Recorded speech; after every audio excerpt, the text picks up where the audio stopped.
Hey everyone, it's Andrew here from AppleInsider, and I love the new iPad Pros. There's no doubt about it that these are, hands down, the best iPads that Apple has ever introduced. But something just seems amiss.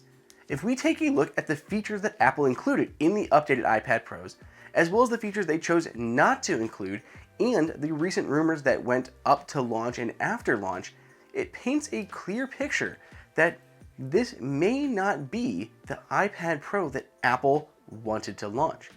So in this purely speculative video, we're going to run through the new iPad Pros at what just doesn't click, what just doesn't make sense, and we're going to hypothesize what maybe happened with the new iPad Pro and what is going to be happening sooner rather than later with the next generation.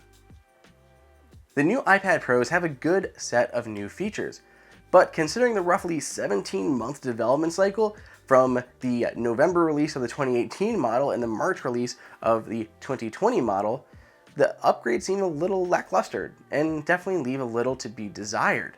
Look at the top features of the new iPad Pro. We've got Wi-Fi 6, the ultra-wide-angle camera, and a LiDAR scanner. But that ultra-wide-angle lens came to the iPhone 11 first and kind of just brings it up to spec. Doesn't do a lot unless you're actually using the camera on the iPads, which a lot of people don't particularly use them. It's good for AR, but if you're not using AR, again, it doesn't do a lot for you. Same with a LiDAR scanner. If you're not using augmented reality, what does that LiDAR scanner do for you? Helps a little bit with the Measure app and perhaps scanning documents, but again, it's a big headlining feature that doesn't particularly do a whole lot. And then we have Wi-Fi 6, which is fantastic if you happen to have a Wi-Fi 6 enabled router, which are still fairly expensive and not a lot of people have them. So then what's going on with the 2020 iPad Pro? So let's go look at those features a little bit closer. Starting off with the processor of the new machine. The new machine is using an A12Z Bionic processor, which is almost indiscernible from the A12X Bionic processor of the 2018. And according to reports, the A12Z Bionic processor is physically the same chip as the A12X Bionic processor, just rebinned, so as these are coming off the production line, Apple is sorting them out, binning them based on the ones that are meeting the specs for the A12X Bionic that was released with the 2018 iPad Pro, and the ones that overperformed that have that extra GPU core, those were binned out and being saved for the A12Z Bionic processor found in the updated iPad Pro.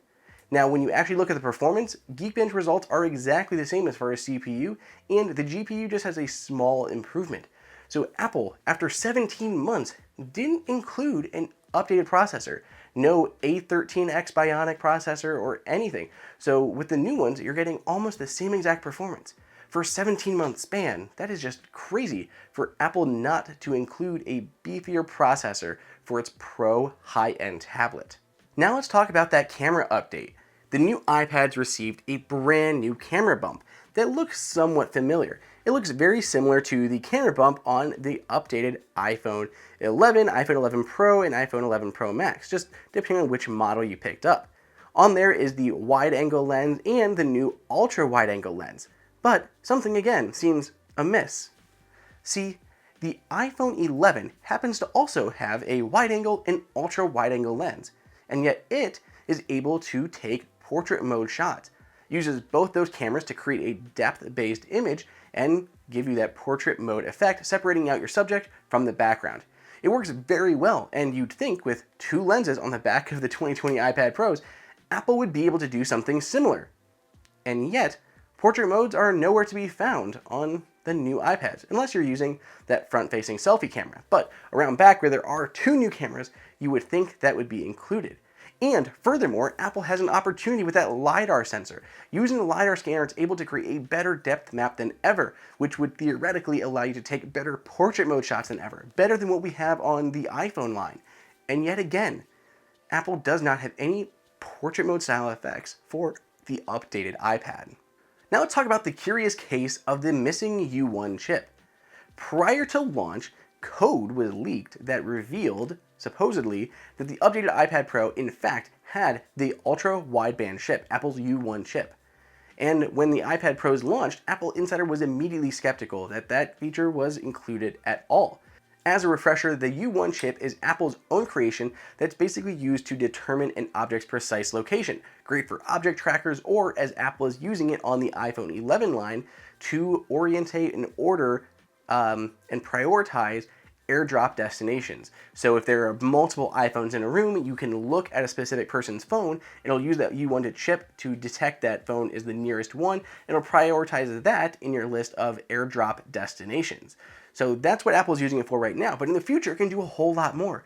Think Apple's AirTags, where you'd be able to have an object in a room and that U1 chip would be able to precisely guide you to where your object is in that room, far more accurate than other Bluetooth-based trackers such as Tile. But now that the iPad Pro is out, we see that the AirDrop feature is not here. We also see that the toggle that disables that is also missing.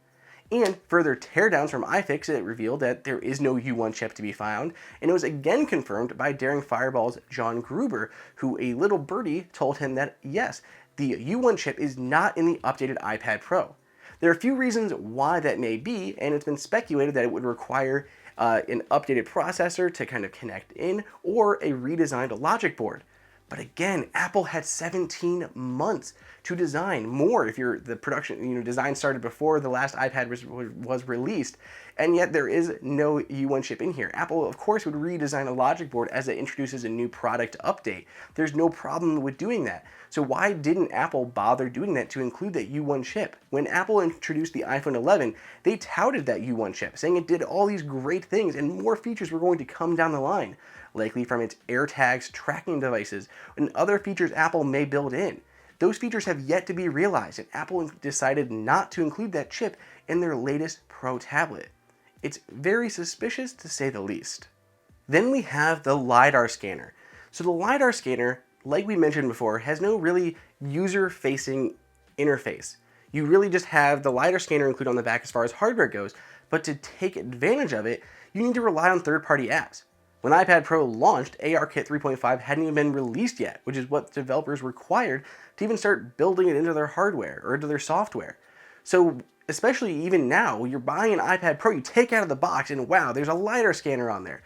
You can't really do anything with it. You can't open up the LiDAR app and start scanning your room and seeing this 3D mesh of it. You can't do squat. You can use the updated Measure app, which, since the LiDAR scanner can capture depth information from up to 5 meters away, you can measure larger objects easier than you could before, but that is not reason enough alone to build this in. And if you're not using AR, the LiDAR scanner really does almost nothing for you. And you even have to find those developer apps. You have no idea really whether or not they're taking advantage of that LiDAR scanner in the first place. So you just have this really great piece of tech that seemingly does almost nothing. So why is there a LiDAR scanner? It kind of seems like Apple could have been building it in ahead of the iPhone Pro or iPhone 12 that's coming out this fall. We're likely to see that scanner there as well. But what seems more likely is it kind of was meant to go with other features, like AirTags and that U1 chip. Imagine if you have your AirTags on your keys, you drop them in your couch. That U1 chip finds that tracker and pinpoints exactly which direction it is and how far it is away. Then you have a LiDAR scanner, which accurately measures the room and is able to not only point you in the direction of your keys, but put a pin or a dot or an arrow exactly where they are in your couch cushion. It's very accurate, and there's so many applications that you could do using those devices, and yet there is no U1 chip, and the LiDAR scanner just feels almost like it's half-baked, and all the features for it aren't really here yet. So here's the fun part. What happened with the new iPad Pros? Why is this the iPad that we got this year? Well, here is our theory based on all the rumors that we've been able to compile thus far. Apple was likely attempting to do a big overhauled iPad in late 2019. They're going down that route, going with that mini LED display, maybe an A13X Bionic processor, all these other features. And yet as they're getting closer, that mini LED yield is just not high enough. And we've seen reports that it's not able to ramp up production enough for a product as mass marketed as the iPad Pro. So mini LED yields are not coming out where they're supposed to be, which means Apple's going to have to scrap that or at least delay it and work on getting another iPad out the door towards the end or early 2019 to 2020. Now, in that process, COVID-19 hits and makes things even more difficult to nail down. So Apple is now left kind of working on a watered down iPad Pro that's retaining a lot of the same features. They're using that Rebin processor for a little bit better performance. They're using that LiDAR scanner that was already developed with the iPhone. They're able to slap in there and doesn't really require a huge change to the logic board. And mainly updating the modem to add Wi-Fi 6 capabilities. And that's what we're getting with an updated iPad Pro, which means that with that being pushed kind of into the beginning of 2020, Apple is likely readying that better iPad Pro for late 2020 or early 2021. Right now, rumors are saying late 2020, but with the COVID-19 crisis, coronavirus going on, there's no guaranteeing that. We also are unsure on the iPhone launches. Everything is a little bit of a mess right now, but Apple could be readying to update everyone with a massively overhauled iPad Pro. One with a mini LED display, an A13X or even an A14X Bionic processor. We already have those LiDAR scanners, Wi-Fi 6, the U1 chip can finally be baked in. Apple could truly deliver a hugely overhauled iPad Pro as soon as later this year. But again, this is all just theory and speculation. We don't know what for sure happened with the iPad Pro. If this was what Apple intended to release after 17 months or more in development, or if Apple is planning for something bigger. We're going to lean towards the latter, but I want to hear what you guys think. Let me know down below in the comments, or let's go ahead and talk about this theory over on Twitter at Andrew_OSU. Hey everyone, did you guys like that video? Be sure to click on that like button so we can create content that we know that you guys want to see. And follow Apple Insider on all social media channels. If you want the best prices on any Apple gear, check out the Apple Insider price guide that is updated daily. And until next time, we'll see you later.